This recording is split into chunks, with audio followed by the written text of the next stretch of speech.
በመጽሐፍ ቅዱስ ያልተመዘገበው እጅግ አስደናቂው የሐዋርያው ቶማስ የአገልግሎት ታሪክ። ቶማስ የህንዱ ሐዋርያ በመባል ነበር የሚታወቀው። ምክንያቱም ሐዋርያው ቶማስ ወደ ህንድ አቅንቶ እስከ ዕለተ ሞቱ ድረስ ያገለገለው በህንድ ስለነበረ ነው። ህንድ በወቅቱ 33 ሚሊዮን አምላኮች ያሉባት ሀገር ነበረች። ቶማስም ወደ ህንድ ባቀናበት ጊዜ ላይ በህንድ ለ8 ወራት ያህል ምንም አይነት ዝናብ አልነበረም።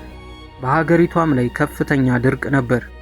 እናም ቶማስ ዝናብን እንዲሰጧቸው ለሚያምኗቸው አማልክት መስዋዕትን ሲሰዉ ይመለከታል። ይህንንም መስዋዕት የሚያደርጉት በዚያን ጊዜ ለእነርሱ እጅግ ውድ የሆነውን ውሃ ወደ ሰማይ በመርጨት ነበር።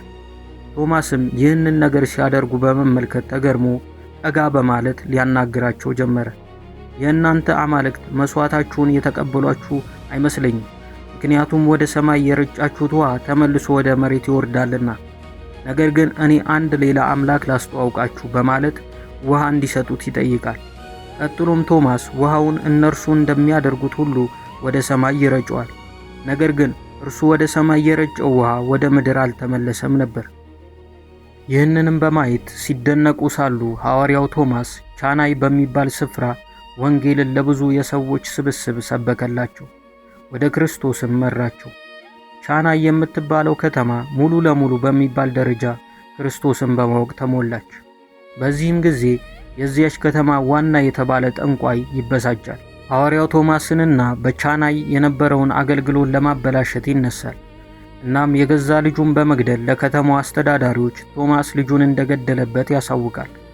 ቶማስንም በሸንጎ ፊት እንዲቀርብ የከተማዋ አስተዳዳሪዎች ይወስናሉ። በዚህም ሸንጎ ፊት ሐዋርያው ቶማስ ይህንን ልጅ ማን እንደገደለው እናንተ ታውቁ ዘንድ የሞተውን ልጅ ወደ እኔ አምጡልኝ በማለት ሐዋርያው ቶማስ ለሞተው ልጅ በመጸለይ ከሞተበት ሊያስነሳው ችሏል።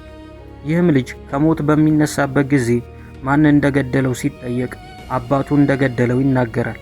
በዚህም ጊዜ ያ ሰው ዕድሜ ልክ እንዲታሰር ተፈረደበት። በዚህም በቻናይ አንድ ወንጌል የሰፋበት ትልቅ አጋጣሚ ነበር። በአሁን ሰዓት በህንድ ውስጥ የሚገኙት 5% ክርስቲያኖች የሚገኙት በደቡባዊ ህንድ በቻናይ ውስጥ ነው።